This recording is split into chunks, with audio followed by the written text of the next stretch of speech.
Y hoy, una vez más, es un día de bendición para la iglesia. De verdad que me siento honrado por Dios de poder estar nuevamente en este altar y compartir de su palabra, compartir una nueva enseñanza que sé que dejará en nuestros corazones una huella imborrable y encaminará nuestras vidas siempre en su propósito y en su bendición. Un saludo de bienvenida a todos los hermanos que hoy se conectan, los de lejos, los de cerca, aún los de fuera del país.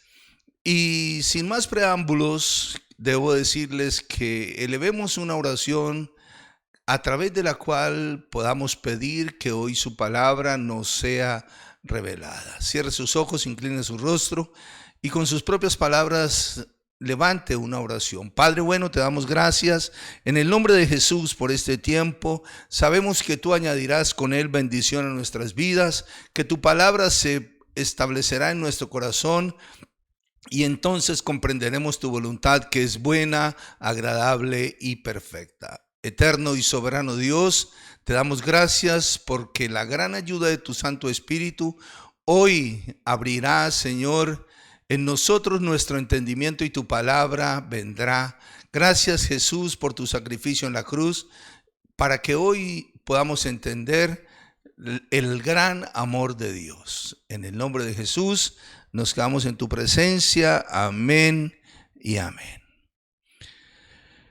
Bueno, sabemos que hoy se celebra a nivel mundial un día muy importante y es el día en que se conmemora la crucifixión de Jesús, el Hijo de Dios, de lo cual muchos tienen poco conocimiento.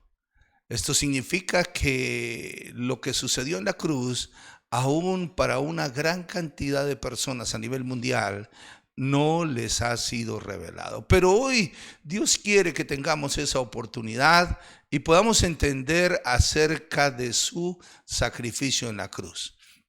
Así que prepare su corazón, porque hoy hablaremos de un tema muy importante y es de aquellas palabras que salieron de la boca de Jesús en ese momento, en sus últimos momentos de vida, en ese momento en que está en la cruz y que en ellas hay un propósito específico y tienen una misión para que se establezca en nuestras vidas.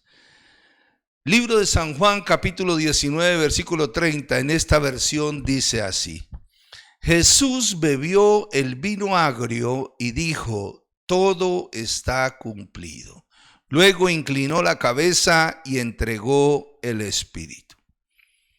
Lo que parecía una derrota es sencillamente la victoria consumada sobre Satanás. Todos los que hemos tenido la oportunidad de ver en este tiempo de Semana Santa o en tiempos anteriores alguna de las películas que desde muchos años atrás se han venido haciendo y presentando acerca de este tema de la crucifixión de Jesús en la cruz, de verdad que hemos incluso llegado a llorar viendo ese sacrificio tan cruel, viendo ese momento tan indescriptiblemente cruel. Pero lo que parecía una derrota en Jesús vino a ser y viene a ser la victoria para el mundo cristiano. Viene haciendo la victoria para la humanidad, viene siendo la victoria para su vida y para mi vida. ¿Por qué se da la crucifixión en la cruz? Desde el Antiguo Testamento, en el libro de Deuteronomio capítulo 21, versículo 22, dice: si alguien ha cometido algún crimen digno de muerte y lo hacéis morir colgado en un madero, no dejaréis que su cuerpo pase la noche sobre el madero. Sin falta lo enterrarás el mismo día, porque maldito por Dios es el colgado. Así no contaminarás la tierra que Jehová tu Dios te da como heredad. Debemos entender que para los judíos el madero era el sitio donde terminaban aquellos que eran dignos de muerte, y que era en sí uno de los símbolos de escarnio. Sencillamente significaba maldición. Algunos de los pueblos antiguos, como los fenicios y los cartagineses, practicaban la crucifixión, y tiempo más tarde los romanos la aplicaron ampliamente. Solo los esclavos, los provincianos y los tipos más bajos de criminales eran crucificados, pero raramente se crucificaba a un ciudadano romano.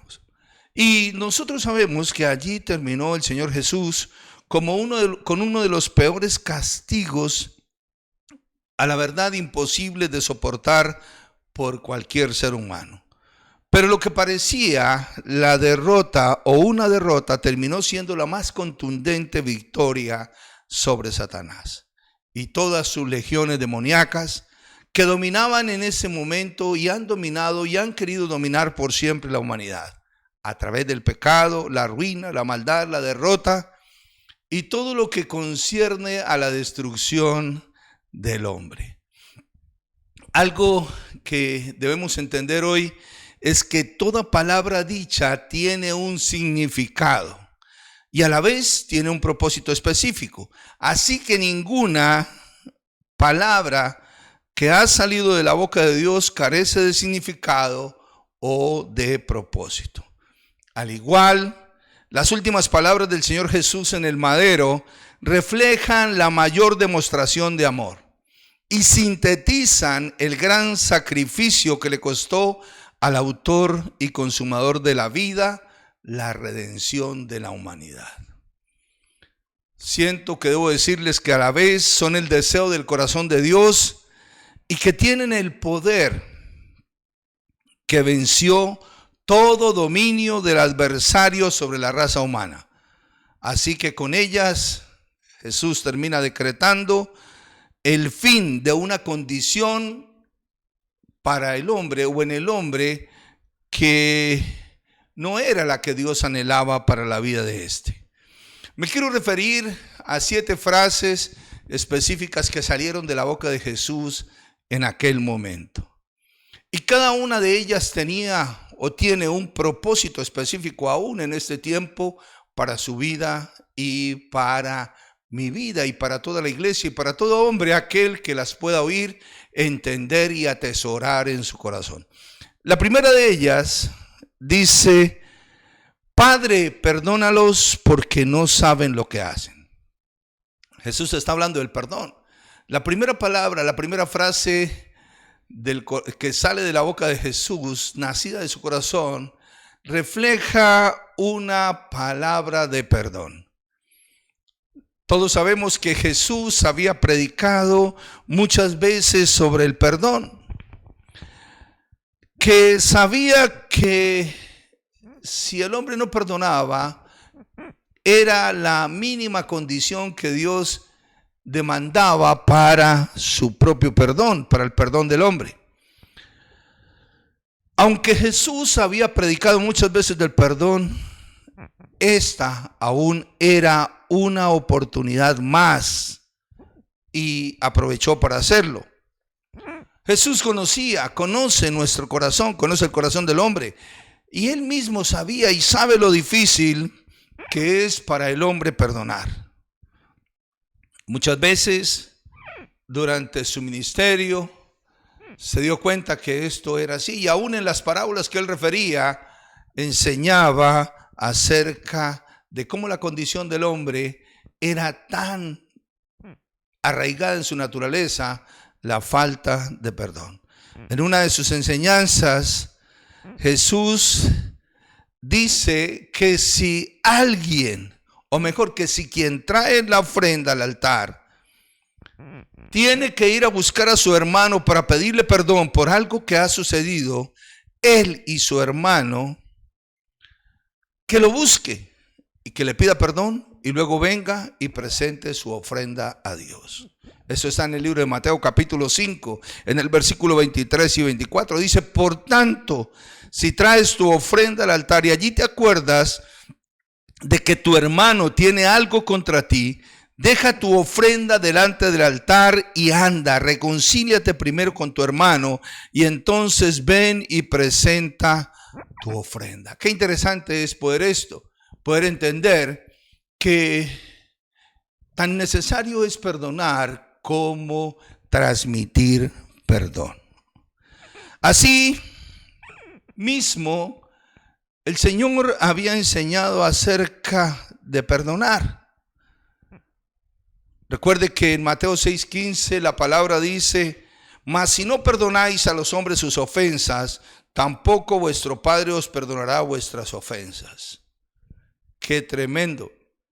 Esto había hecho un trabajo especial en el corazón de los discípulos, y en cierta ocasión, estando él reunido con ellos, Pedro se acerca y le pregunta: Señor, ¿cuántas veces perdonaré a mi hermano que peque contra mí? ¿Hasta 7? Y Jesús le dijo: no te digo hasta 7, sino hasta 70 veces 7. Lo que hay en el corazón de Jesús es el deseo de establecer en el corazón de sus discípulos y de aquellos que le seguimos el perdón. Esa cualidad o esa condición de perdonar debe ser algo que perfecciona el corazón del hombre. Por eso él le dice a Pedro: hasta 70 veces 7. Alguna vez alguien me dijo: pastor, más o menos serían 4,900 veces el perdón. ¿Y ahí qué pasaría? No, yo le dije: debes colocar el número 7 70 veces seguido. Y me lees ese número, y cuando tú termines de leérmelo, me podrás decir cuántas veces tienes que perdonar. O sea que pude comprender que el 7 es un número que en la Biblia significa o tipifica perfección. Tú debes perdonar hasta que tu corazón se perfeccione y ya no tengas en él falta de perdón. Porque podría ser algo que podría robarte la oportunidad cuando hayas fallado de pedir perdón a Dios y esto se presente como un argumento que no te permita recibir ese perdón. La verdad, Jesús quería enseñarle a sus discípulos lo importante que es perdonar. Y también les enseña que la falta de perdón trae consecuencias. Así que en otra ocasión les narra a sus discípulos acerca de la historia de un rey que llamó a cuentas a uno de sus siervos y éste le debía 10,000 talentos y este rey le perdonó. Pero este siervo, a su vez, por la dureza de su corazón, no pudo perdonar a su amigo, a su consiervo, que también tenía con él una deuda muy pequeña con relación a la que a él mismo le había sido perdonada. Leamos ese pasaje en Mateo 18, en el versículo 24 al 30, donde dice: y comenzando a hacer cuentas, le fue presentado uno que le debía 10,000 talentos. A este, como no pudo pagar, ordenó su señor venderle y a su mujer e hijos y todo lo que tenía para que le pagase la deuda. Entonces aquel siervo postrado le suplicaba diciendo: Señor, ten paciencia conmigo y yo te lo pagaré todo. El señor de aquel siervo, movido a misericordia, le soltó y le perdonó la deuda. Pero saliendo aquel siervo, halló a uno de sus consiervos que le debía 100 denarios. Y haciendo de él le ahogaba diciendo: págame lo que me debes. Entonces su consiervo, postrándose a sus pies, le rogaba diciendo: ten paciencia conmigo y yo te lo pagaré todo. Mas él no quiso, sino fue y le echó en la cárcel hasta que pagase la deuda. Quise hacer un poco de investigación acerca de cuántos serían 10,000 talentos y cuántos serían 100 denarios. Mire, la cifra para que quede un poco usted impactado. 10,000 talentos equivaldrían a 60 millones de denarios. Porque un talento equivaldría en ese momento a 6,000 denarios. Luego, este hombre ni siquiera le alcanzaba a deber de los 10,000 talentos un solo talento, porque no debía sino 100 denarios. Y estuve estudiando sobre esto y miraba que se necesitaban como 8,000 personas, algo más de 8,000 personas, para traer de 30 kilos, una bolsa de 30 kilos, con aquellos talentos para que sumaran los 10,000 talentos. Era una cifra verdaderamente astronómica. La verdad, podremos concluir que Jesús, al clamar al Padre el perdón para aquellos que le crucificaban, nos estaba dejando como enseñanza la más grande lección de amor. Ese amor tan grande por la humanidad que lo llevaba a morir en la cruz, para que con su muerte pudiésemos alcanzar nuestra redención. Algo muy importante que debemos tener en cuenta es que es muy difícil expresar perdón cuando todos están en nuestra o en contra nuestra. Todos estaban en contra de Jesús, pero Jesús tenía en su corazón la perfección y por eso clamaba al Padre: Padre, perdónalos porque no saben lo que hacen. Además, transmitir perdón es una de las cosas más difíciles para el ser humano. Tal vez yo deba decirte que ninguna persona que nos haya traicionado, que nos haya robado, que nos haya herido, que haya difamado, merezca nuestro perdón. Pero la gran enseñanza nos la da el mismo Señor Jesús, porque Él nos perdona de todas maneras. No porque lo merezcamos, sino por su misericordia, Él extiende su perdón sin límites. Perdonar es un acto de fe. En Él tendremos aún que pasar por encima de nuestros propios sentimientos. Cuando una persona ha recibido una ofensa, esto a manera de verdad de consejo te doy, y se rehúsa a otorgar perdón, todo el tiempo que el resentimiento ocupe su corazón, no podrá ser ella misma, pase el tiempo que pase. Hasta que perdone, podrá recuperar su identidad. El perdón es medicina para el alma. Algo que debemos hacer es practicarlo a diario. Así que fue esa la primera frase que salió de la boca de Jesús. Pero luego viene otra frase, es la segunda. Y otra de las frases, y esa frase que salió de la boca de Jesús fue: de cierto te digo que hoy estarás conmigo en el paraíso. Esta tendría un propósito, un fin. Es una palabra de motivación a disfrutar de su presencia. Esto está escrito en Lucas capítulo 23, versículo 43. Esta fue la respuesta de Jesús al clamor de uno de los dos hombres que estaban siendo crucificados con él, quien le dijo: Señor, acuérdate de mí cuando estés en tu reino. De verdad, a lo cual Jesús le responde: hijo, desde hoy estarás dentro de mi propósito. Desde hoy permanecerás en el centro de mi voluntad. Y es lo que el Señor nos diría si de nuestro corazón sale ese clamor diciéndole: Señor, acuérdate de mí cuando estés en tu reino. Así que todo hijo de Dios debería saber que la voluntad de nuestro Padre es que estemos con Él, disfrutando de su compañía, de su presencia, de una vida en abundancia, de la bendición que Él mismo nos ofrece. Algo que he llegado a comprender es que disfrutar de la presencia de Dios en nuestra vida debe ser la razón que nos motive a entrar en el ministerio.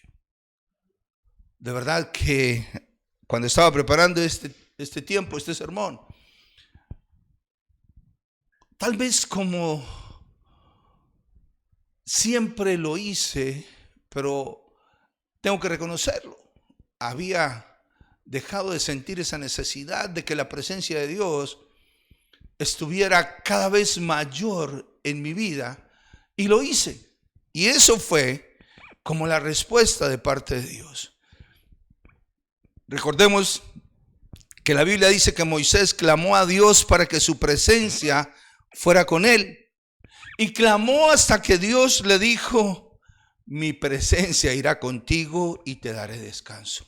Qué tremenda bendición poder entender esta enseñanza. Recordemos que David dice en el Salmo 16, en el versículo 11: en tu presencia hay plenitud de gozo y delicias a tu diestra. Siguiendo con las frases, una de las siguientes que salió de la boca de Jesús fue aquella donde él dice, cuando vio a María su madre y al discípulo a quien él amaba a su lado: mujer, he ahí a tu hijo. Y después dijo al discípulo: he ahí a tu madre. Esta palabra tenía un propósito: restauración familiar. La palabra dice que estaban junto a la cruz de Jesús su madre y la hermana de su madre, María de Cleofás y María Magdalena. Cuando vio Jesús a su madre y al discípulo a quien él amaba que estaba presente, dijo a su madre: mujer, he ahí a tu hijo. Después dijo al discípulo: he ahí a tu madre. Y desde aquella hora el discípulo la recibió en su casa. Yo quiero que usted entienda algo. En el libro del profeta Malaquías dice que Dios mismo desataría al final, o para este tiempo, la unción de Elías, la cual haría volver el corazón de los hijos hacia los padres y el corazón de los padres hacia los hijos. Lo que yo puedo comprender cuando Jesús le dice esto a María y a su discípulo o al hijo, y también dice que él le recibió a ella desde ese momento en su casa, pues sencillamente parecía que hubiese una ruptura en la relación de madre e hijo. Pero allí vino esa restauración. Aunque la tarea del adversario ha sido desintegrar la familia, el propósito de Dios es mayor. Y en su corazón está capacitar a la iglesia, dándole la unción de restauración familiar, para así preservar de verdad el núcleo familiar. Yo creo que de verdad la unidad de la familia da una fortaleza especial al núcleo familiar y aún a la sociedad. Cuando en la familia hay unidad, todos vamos para un mismo sentido, todos vamos en una misma dirección, la condición no puede ser otra que la bendición de Dios sobre aquella familia. Así que es importante que tanto los hijos como los padres tengan un encuentro personal con Jesús, para que luego de un encuentro con el Señor ya no son solo los padres los que oran por la salvación de sus hijos, sino que también son sus hijos los que oran por sus padres. Creo que hoy es día de restauración familiar en su casa. Hoy es día de bendición. Otra palabra o otra frase que salió de la boca de Jesús fue: Dios mío,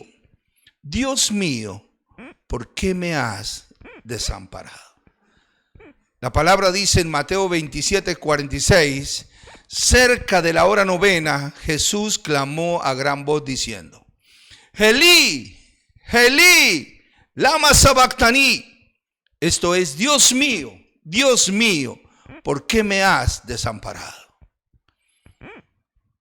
Jesús, a través de esta exclamación, clamaba, pedía aceptación a su Padre.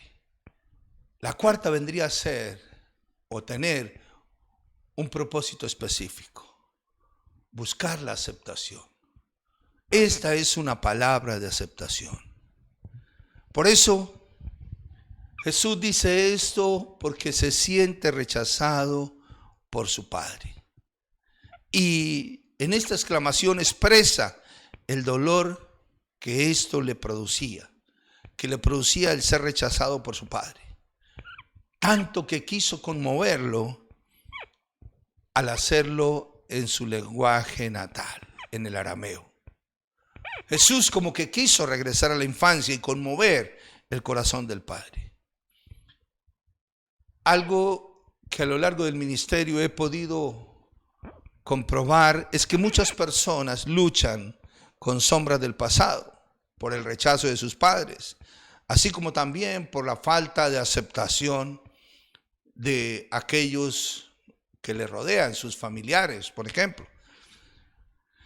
El abandono ha causado heridas que necesitan ser sanadas, así como el rechazo, porque aunque van pasando los años, las heridas que no han sido sanadas traen siempre malos recuerdos, traen frustración, traen una condición en el hombre que no es la mejor. Por eso, el abandono que Jesús recibió superó a cualquier otro, pero Él lo sufrió para que nosotros seamos aceptos por el Padre. El mismo Señor Jesús hace una invitación a que nos acerquemos a Él. En Mateo 11:2 dice, venid a mí. Así que con Jesús está nuestra mayor aceptación para con el Padre.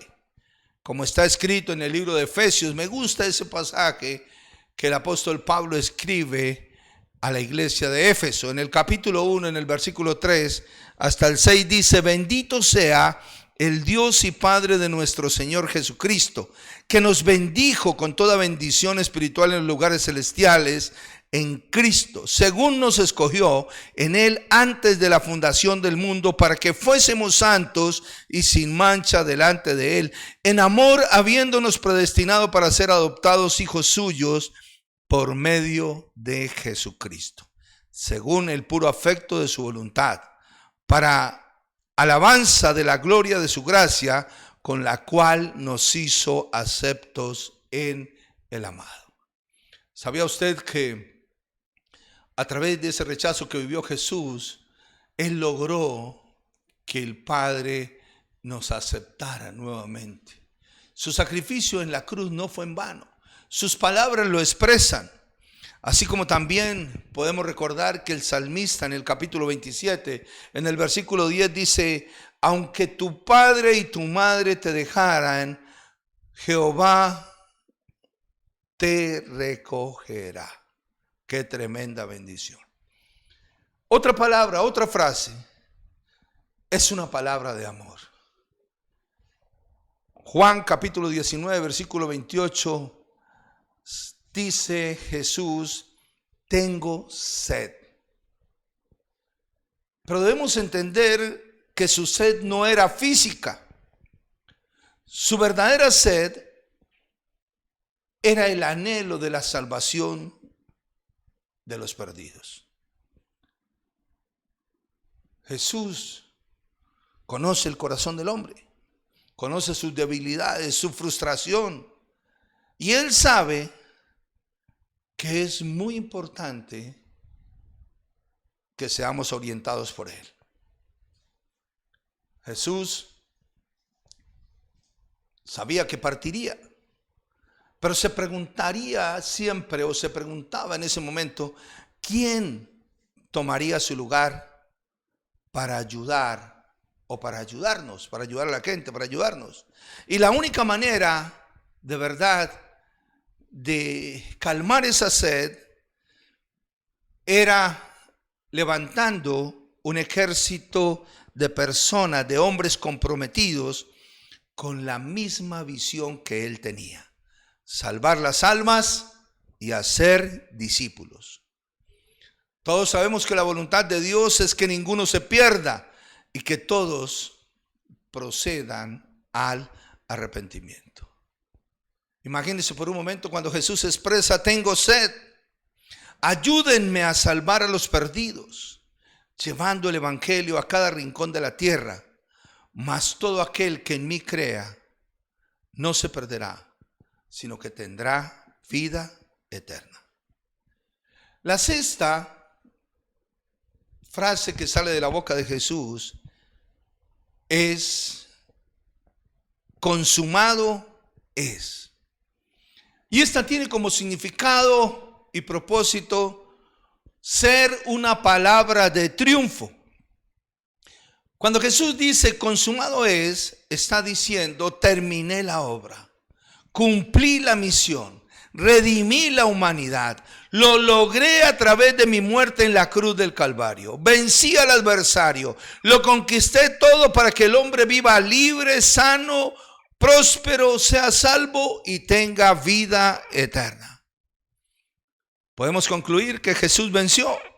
¿Qué venció? Venció la tentación, venció la miseria, la ruina, la escasez, la opresión, venció todo lo que trae maldición a la vida del hombre, y la maldición misma fue vencida. En el libro de Gálatas, en el capítulo 3, versículo 13, está escrito que Jesús llevó la maldición, se hizo maldición por nosotros.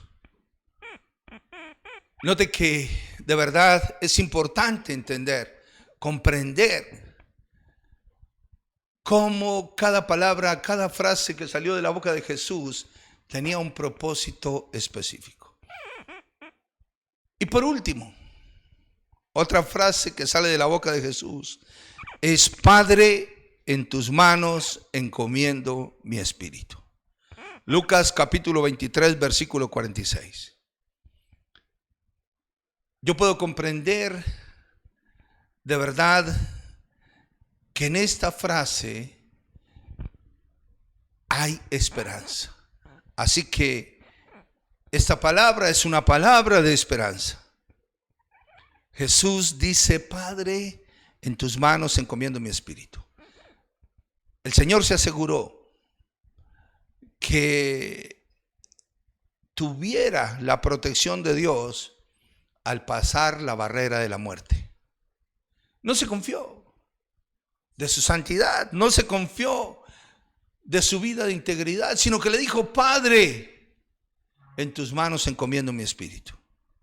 Y si él, siendo el Hijo de Dios, encomendó su espíritu al Padre en el momento de morir, ¿cuánto más nosotros debemos estar preparados para la hora de partir y poder entrar con certeza en la gloria celestial? Yo creo que de verdad todo este tiempo que hemos vivido del año 2020 y parte de lo que va del 21 y aún con lo que se avecina, usted y yo debemos tener la certeza de la salvación en nuestro corazón. Y aún poderle decir al Padre: Padre, no es por mi santidad la salvación. Así que en tus manos encomiendo mi espíritu. Señor, cuida de mi alma para que no se pierda. La salvación es algo que se puede perder. La verdad, la Escritura dice que si el justo con dificultad se salva, ¿a dónde irá el impío y el pecador? Así que para todos nosotros debe ser muy importante tener la certeza de la salvación para nuestras almas. Por lo cual, no solo es necesario cuidarla, sino estar preparados para cuando el Señor nos llame a su presencia. Así que podamos partir con absoluta libertad. Amén y amén.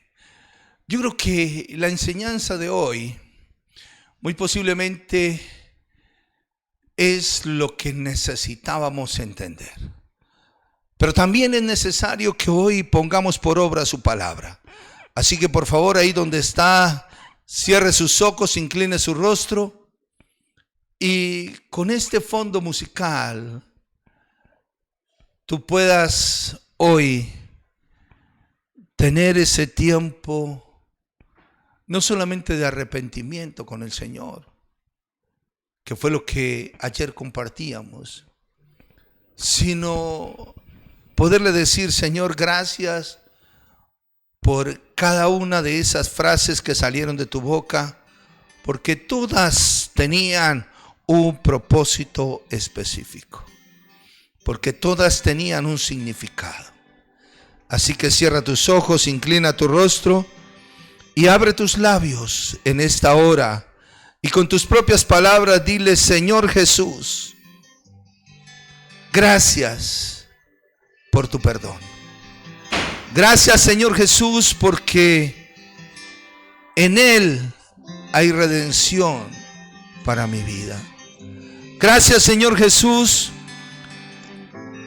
porque tú me enseñaste que debo buscar el perdón de mi pecado delante de Dios, pero que también debo perdonar para obtener ese perdón tan necesario. Señor, dígale con sus propias palabras, perdóname por todas las veces que he traído a una ofrenda delante de tu altar, teniendo conflictos con mi hermano. Señor, perdóname. Y Señor, haz de mí alguien que tenga la capacidad de perdonar antes de que le pidan perdón. Te lo suplico, Dios, en el nombre de Jesús, en el nombre precioso de Jesús de Nazaret. Señor, hoy de corazón le perdono y perdono y pido perdón, Señor, a todos aquellos que me han hecho daño. En el nombre de Jesús de Nazaret. Abre tus labios y ahí donde estás, dile, Señor, gracias por tu sacrificio en la cruz, pero también gracias por esta palabra. Gracias, Señor, porque tú mismo clamaste al Padre para que yo fuese perdonado de mi pecado. Señor, acuérdate de mí cuando estés en tu reino. Acuérdate de mí, Señor, cuando estés en tu reino. Y Señor, te pido por favor, hazme oír tus promesas, porque en ellas está en cada una de ellas está esa motivación tuya a disfrutar de tu presencia, de tu bendición, en el nombre de Jesús. Señor, hoy de todo corazón le pido perdón a mis hijos. Señor, glorifícate. Señor, hoy de corazón reconozco que tal vez no he sido un buen padre, pero yo quiero, Señor, dígaselo, esa restauración para mi familia. En el nombre de Jesús te lo suplico. Señor, quiero una familia, quiero ser parte de una familia de grande bendición desde este día, Señor. Hijos, este es el momento, si están en su casa con sus padres, de decirles, padres, perdónenme porque no he sido el mejor hijo. Hoy es día de restauración y esta restauración traerá protección a las familias en este tiempo, en el nombre de Jesús. Señor, gracias por haberme hecho acepto para el Padre por medio de ti, Jesús. Gracias, Señor. Señor, hoy sana todas mis heridas de mi pasado que fueron causadas por el rechazo y aún el abandono de mis padres. Dígaselo con todo su corazón. Derrame su corazón hoy delante de Dios y dígale, Señor, sé que tú quieres que todos procedamos al arrepentimiento y que ninguno se pierda. Señor, quiero ser parte. Dígaselo con sus propias palabras. Aún si puede colocar su mano derecha en su corazón, dígale, Señor, quiero ser parte de aquellos que puedan calmar tu sed. Esa sed que está en tu corazón por la salvación de los perdidos. Dígale: Señor, ayúdame, porque quiero ir a ayudar a salvar a otros en este tiempo. Aquellos que necesitan una palabra de bendición, de consolación y de orientación, Señor, hacia su salvación. Señor, gracias porque tú venciste la tentación, la miseria, la ruina, la escasez, la opresión, porque tú venciste todo lo que trae la maldición a mi vida, y la maldición misma en mi vida fue llevada a la cruz. Gracias, Señor Jesús. Así como en Lucas capítulo 10, versículo 18 está escrito: yo veía a Satanás caer del cielo como un rayo. Hoy está siendo derrotado el adversario, el enemigo de nuestra bendición y de nuestra vida, porque esta palabra tuya, Señor, dará su fruto en nuestro corazón. Así, con sus ojos cerrados, si puedes levantar tus manos, dile: Señor y Padre Celestial, guárdame, cuida de mi alma, Señor. En tus manos encomiendo mi espíritu, Dios. Señor, permíteme estar preparado para el día de mi partida a tu presencia, Señor. En el nombre de Jesús. Dile con tus propias palabras: Señor, me comprometo a cuidarla. Y me comprometo a prepararme para cuando sea el tiempo perfecto en que tú me llames a tu presencia, yo pueda partir con esa libertad absoluta. Ahí donde estás, levanta tus manos. Yo quiero orar por ti, Padre, en el nombre de Jesús de Nazaret. Coloco delante de ti la vida de cada persona, de cada familia que hoy está delante de ti en este altar. Y te pido, Señor, que la oración que ellos han hecho hoy sea sellada con el poder de tu Espíritu Santo. Coloco sobre ellos la sangre del Cordero inmolado, Dios, que guardará sus vidas y guardará su salvación y guardará su bendición de toda obra y acecho del enemigo. En el nombre de Jesús. Padre bueno, te alabo, te bendigo y te doy la gloria en esta hora y en este día, en el nombre de Jesús. Amén y amén. Wow, qué bendición de verdad poder ser sensible a la voz de Dios, poder recibir su palabra y de verdad poder ser ministrados por el Espíritu Santo.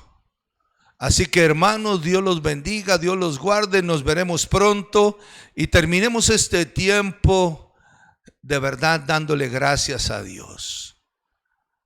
Dios los bendiga, Dios los guarde, nos veremos pronto.